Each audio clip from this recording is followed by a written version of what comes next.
Ladies, when you see these videos talking about narcissistic behavior, giving you terms such as gaslighting, love bombing, things like that, I advise you pay close attention.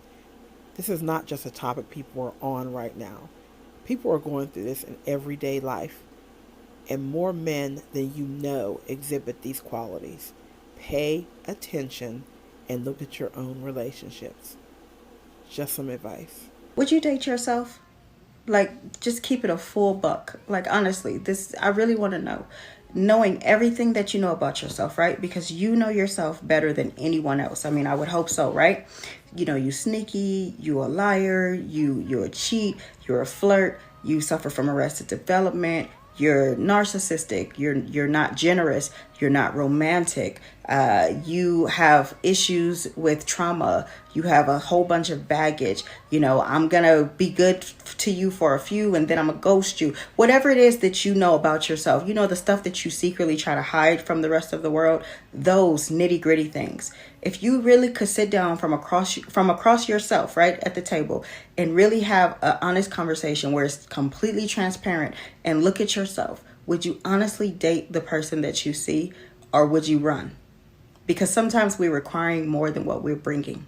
Unfortunately, yeah, it's true. Black women do settle for less when it comes to a lot of things. And most of it has to do with how we was brought up and how society treats us. I've been lucky enough to have a mom who always had high standards, so it was ingrained in me to have them as well. Black women, when I tell you, and I've been thinking about this for a very long time, that it is going to be us that will change the dynamic for Black people. Because we have more than one way to change and improve the narrative of how Black people are viewed. I strongly believe that women do control the world and the men will follow. We should be improving our self-worth, improving our finances, our careers, choosing better men, even if the man just so happens to not be Black. Working on our appearances, making these changes and taking it seriously is so imperative because it is going to change the standard of the Black culture. We need to get it out of our heads that Black women are not being chosen, because that is a lie to keep us at the bottom. We need to choose to live in better neighborhoods, improve our social circles, and improve our lifestyles overall. And we need to do it so much where Black women are not known for settling for a life of struggle. And from what I've noticed, the Black women in luxury movement, the feminine Black women movement,